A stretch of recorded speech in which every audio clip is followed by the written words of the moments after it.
সৌদিরা এই যে দেখো আমান আমান উট দুম্বা সিদ্ধ করে খাইতেছে, তাতেই কিন্তু তাদেরকে বড়লোক বোঝা যায় না। বড়লোক তো তখনই বোঝা যায় যখন এই যে বছরের পর বছর একটা কাজের মেয়ে মনে করো তাদের বাসার মধ্যে কাজ করতেছে, যখন ছুটিতে যায় তখন যদি সেই কাজের মুলুকটারে 10টা টাকার কেনাকাটা করে দিতে পারে, সেটাই হচ্ছে বড়লোক।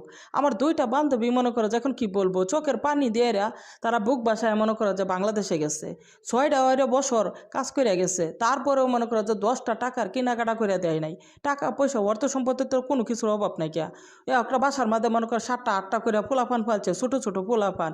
তো পোলাপানের মায়া মহব্বত তো আছে। মেয়েটা মনে করো যায় বালা এত পরিমাণে কান্নাকাটি করতে আছে বাচ্চাদের জন্য, সারাটা রাইতে মনে করো বাচ্চাদের সাথে ঘুমায় রয়েছে, শুয়ে রয়েছে, বলতেছে কালকে তো চলেই যাইয়াম। তারপরে দেখো একটা কাজের মেয়ে কতটা মহব্বত করতে পারে ছেলে মেয়েদের।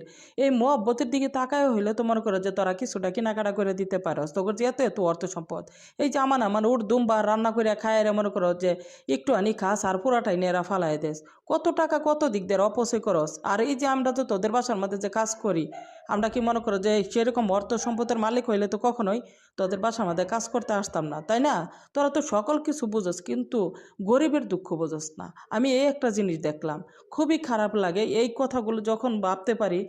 যে ভাবি যে আসলে আমিও তো একটা সময় যখন ছুটিতে যাইয়াম, আমিও তো এই বাসাটার মধ্যে 8 9 10 বছর ধরে মনে করে কাজ করতেছি। তারপরেও এই যে মাঝে মাঝে অসুস্থ হয়ে যায়, 10টা টাকার ওষুধ আনি